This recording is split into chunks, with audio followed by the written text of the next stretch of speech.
Hello, everyone. Welcome to a new episode of Toytography Dynamics.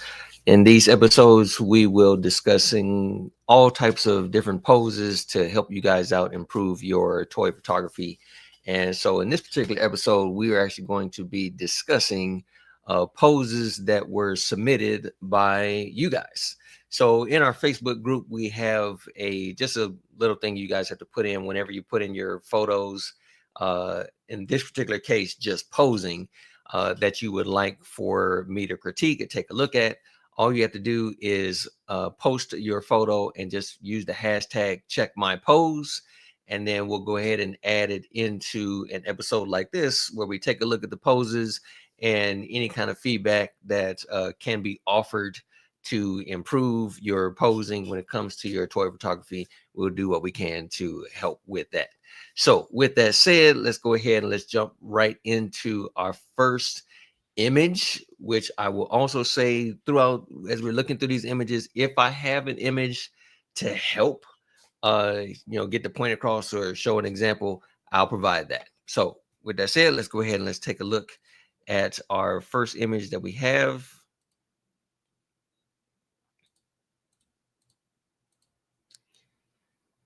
This photo here, this is submitted by Adam, and I would say this pose is actually really good. Um, Personally, I really would have done it a different way, but that's just how I would do my fight scenes. Because personally, I feel like this kind of pose, he's a little too close. But at the same time, when it comes to visuals in certain comics, this is actually the kind of punches you would see. You would see he's very close, but you can feel the dynamic of the hit. Sometimes when you do stuff like this, it'll be because you are using the both figures to hold each other up, or maybe you have a stand that you're trying to hide, so you would therefore try to put the characters close together to kind of hide certain things. So when it comes to this, I would say this is actually a really good pose. He's lifted off the ground, so you can see the power of Batman as he's taking the throwing the punch, and the character himself is taking it, so he's lifted in the air and everything. So I would say this is really good. If this is what I was going for, I this is the way I would do it, because it's a good way to hide. Like I said, the stands, and you have the head thrown back, so he's already being hit. So this is actually really good. So there's really not much more to say about this. So I'd say, Adam, you did a really good job on this particular pose. You have your legs in the right place. And again, you have the fist going in the right spot, so it looks like he's taking a hit. You have the hands thrown back with the other figures. So yeah, I would say this is definitely a good job on this pose. So let's go ahead and move on to our next one. This one here is submitted by Al, and so I'm for some of these images when they were posted in the group, I did ask like what's the context of the image or the pose, whatever they're going for.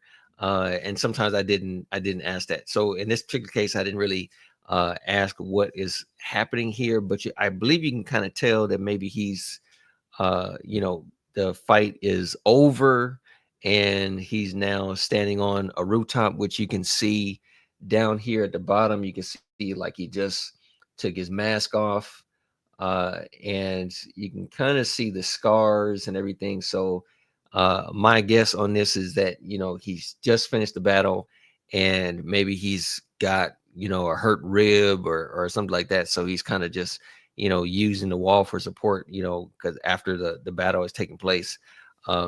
So I would say for me, this is a good pose. Uh, I probably would have had him hunched over just a little bit more, uh, to kind of show the pain and whatnot that he might be feeling. But at the same time, this still works. Because really what you're trying to do is you're trying to get the viewer to understand what's going on in the scene. And that goes with, lighting and your setup, things like that, but also what's going on with the actual figure or the actual character that's in the scene. So I would say this is actually done really well. Again, you can still kind of understand what's going on with with him taking the hits and everything. So I would say, yeah, this is definitely a good job for the pose. So if I was to do this kind of thing, I probably would have pulled off the same way. Because another thing you have to take into account when when you have a certain idea in your head that you want to do with your figures, you're also limited to what the figure itself can do. So sometimes you may not be able to, hunch the figure over more than that. Usually with Spider-Man figures, they try to get the mobility because they're trying to match what you see in the comics. So I can understand, this particular case, but sometimes, when you're dealing with certain figures, you can't really get that ab crunch, even though in some cases the ab crunch ability is there, but it's limited because of the outfit, like 1/6 scale figures or something like that. You might run into an issue with that. But other than that, I would say this is a good pose, and I would say you did a good job with it. So let's move on to our next one. This is submitted by Alex.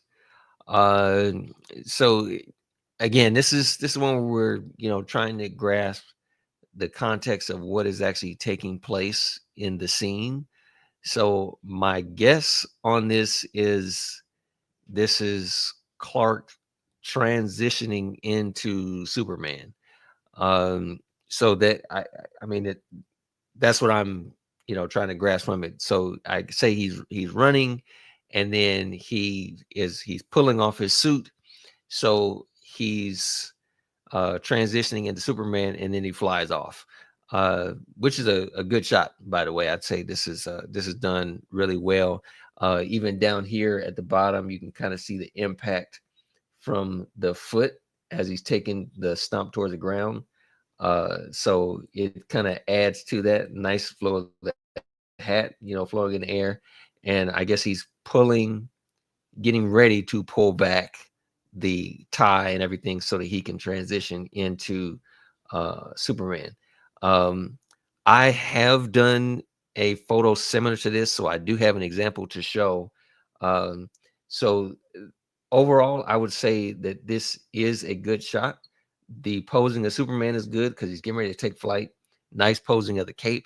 My only thing that I would adjust, and this is just me, every time I do an image like this, uh, you kind of express the transition of Clark Kent turning into Superman uh, when you can see the confidence in him.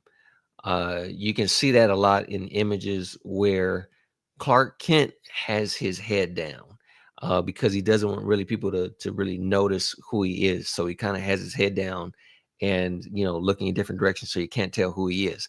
But during those moments where he is getting ready to turn into Superman, you can kind of see that confidence level in him as Clark Kent. And so sometimes that's a really good example of like he's getting ready to turn, getting ready to change, stuff like that, because you can see the attitude change when he's getting ready to transform into or remove his suit so he can go into Superman. And so whenever you do a shot like this where it's Clark, uh the slightest thing you could do is lift the head. If it's possible with the figure, I would say lift the head so that he's determined, he's looking to where he's going, and you can just see the determination in his face as he's getting ready to change. So I'm gonna show you one of the examples that I have. This is an image that I took, kind of doing the same thing, different figure. So that's why I'm saying I don't really know how high you can lift the head on this figure, but with the figure that I have, you are able to lift the head. So this is a similar image to what I did, where he's changing, but you can see the kind of like the determination in his face, like, okay, it's time for me to go into action. This is where I'm going. And so therefore he's looking up. So whenever you kind of do something like that, I would say that um, show a little bit of the confidence in Clark Kent as he's getting ready to transition. Any other times where he's Clark and he doesn't really want people to look around to see, um, you know, who he is or notice who he is. He's always kind of looking down or not really making eye contact. But in those moments where he is Clark, but his mindset is Superman, that's when he's looking up. So he'll be, in an instance like this where he's running, he's determined, he's looking to see where he's going, or if he sees danger around, which a lot of times the danger is going on above him, that's when he will look up and you'll see the focus. You'll see the focus in him. So that's what's kind of being portrayed here in this image is he's transitioning from Clark into Superman, and you could just kind of see that here. So going back to the other image, again, I would kind of do the same thing. I would change the head to where he's looking up and then transitioning into Superman.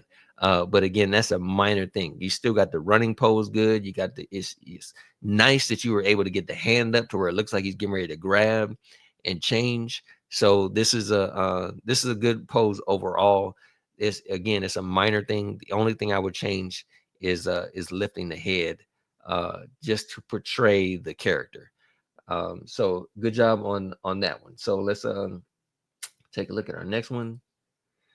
This one is good. This is nice. I guess it's supposed to be a T800, a Lego version of him. So this is actually pretty good. It's a recreation of that scene where he's being dropped into the lava. Uh, so here's the thing about this image, and I can totally understand the difficulty in trying to pull this off, because when you actually see the scene, he's being lowered and his hand is further up, like he's hanging on to the chain. Um, so this one is kind of difficult to pull off because it's a Lego.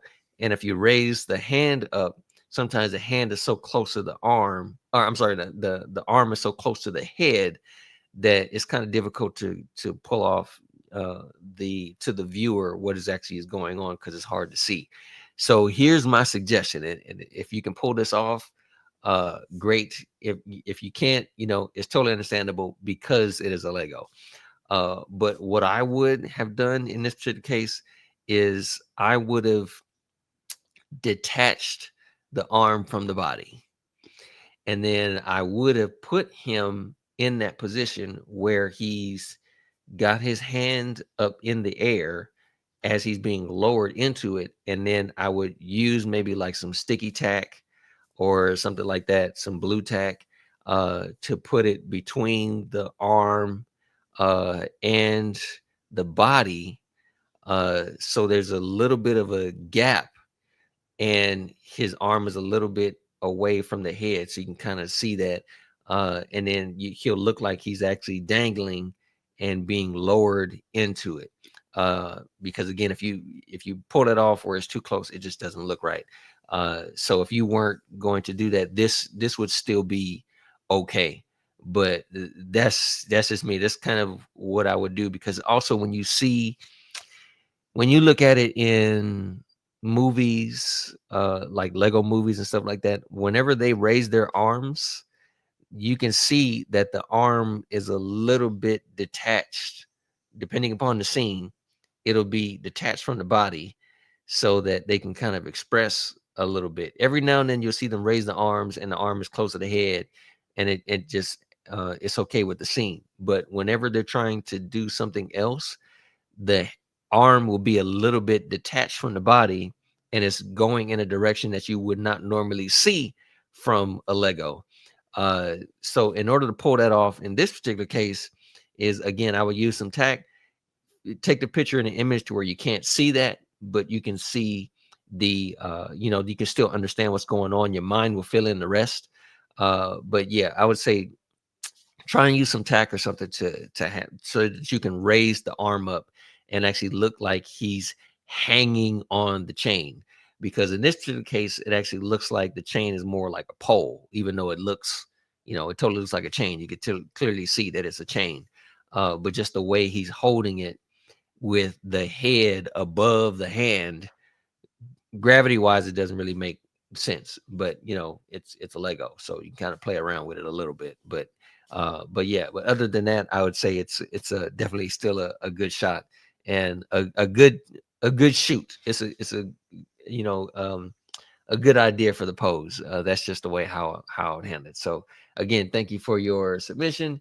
Our next image, this one, I believe I spoke to Herb about this because I was trying to grasp, like, okay, what exactly is going on in this image. But he told me he was trying to recreate the scene where the two characters were like hugging on Shredder, like, because he was the first person that they saw, so they just assumed that he was their mother. So they were coming in and giving him a hug with that. So but the difficult part about this image is it doesn't really look like a hug.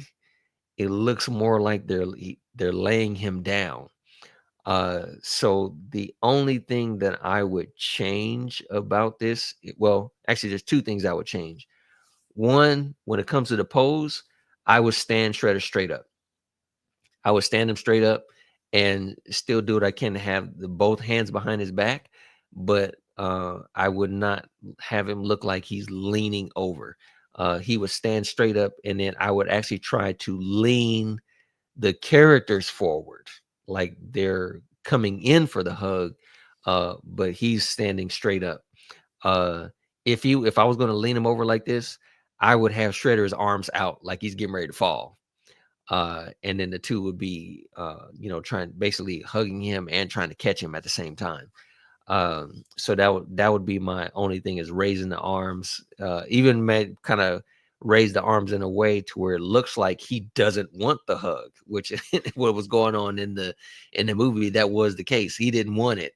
So I would try to do something to try to show off, like, okay, this is not what he wants, but he's got to take it because he's got these two overpowering guys, and it was just a silly scene. So the other thing I would change is just change the camera angle, just shoot it from a different angle.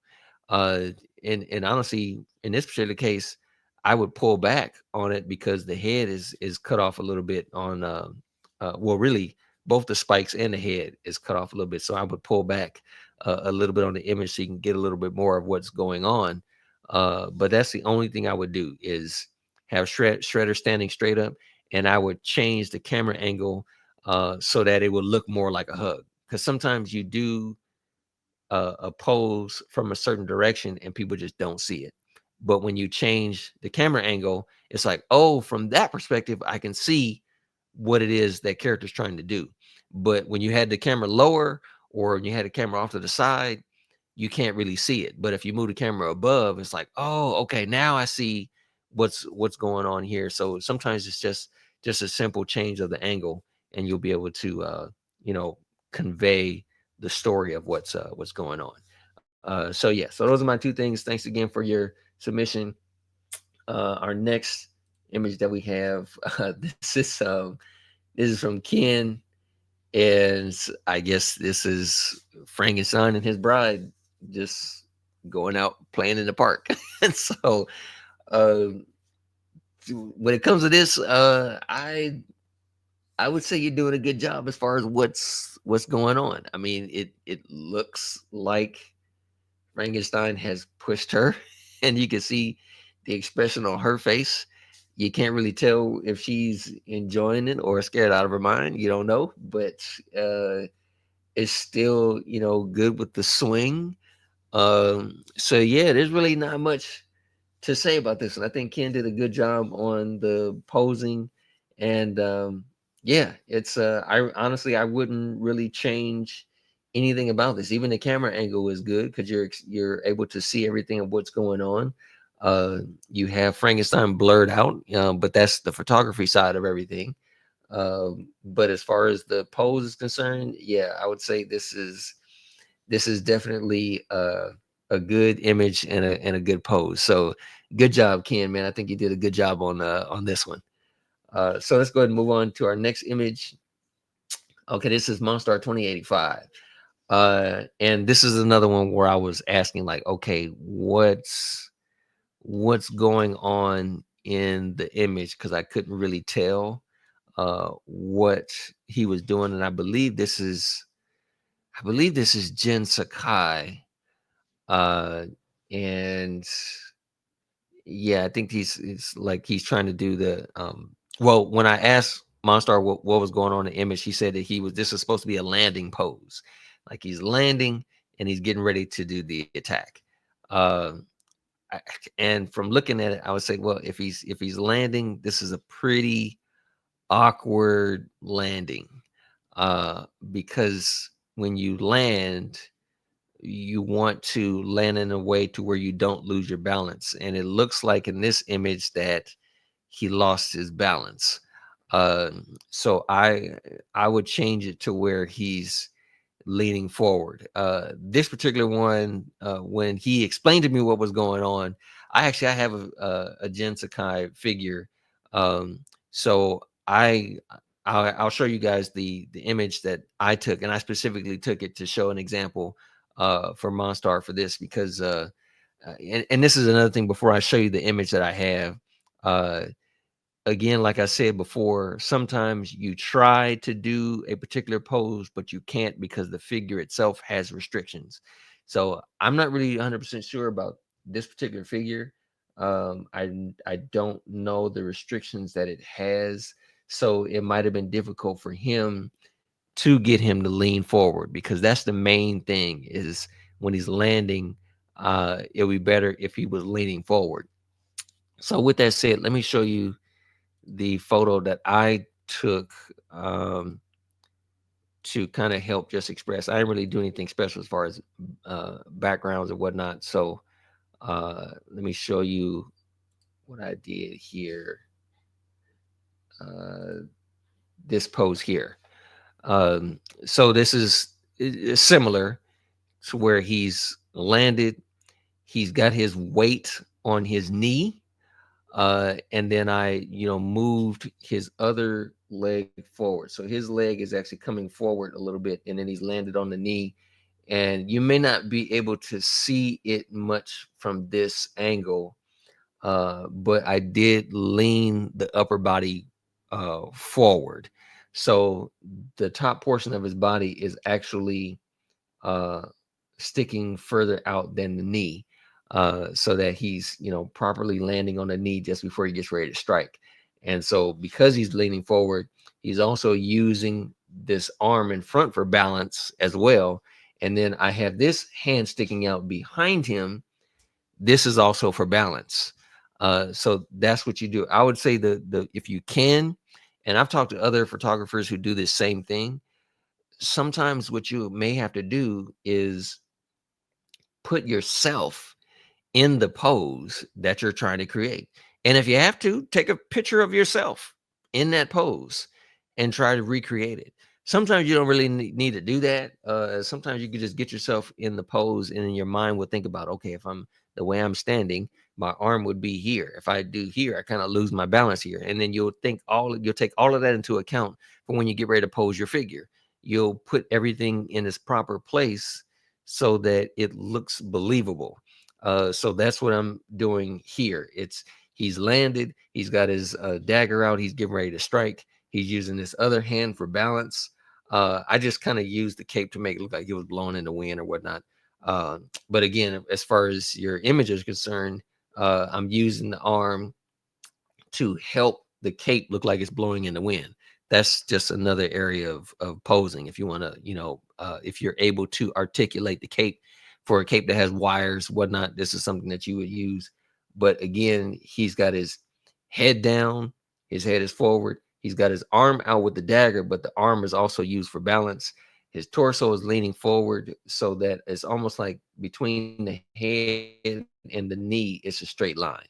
And that's just natural balance for your body. So he's laying down on his knee, and then this is not straight up and down. This is leaning forward because he's trying to get full balance in that pose.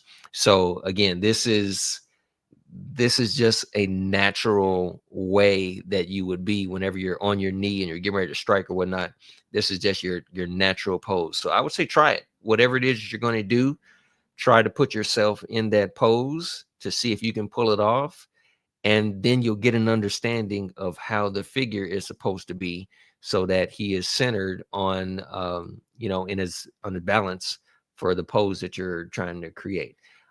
So yeah, so when it comes to that, I would say this is the same thing. It's he's leaning a little too far back. Even if he was getting ready to strike, there's nothing about this pose that would convey that he's getting ready to strike or even getting ready to move. It almost kind of looks like he just took a hit and he's using the sword to keep his balance from falling over. Uh, it doesn't really look like a landing pose. So yeah, so those are my tips for that. Hopefully that'll help you out. Thanks for your submission. And I believe we have one more. Yeah, this is Orion.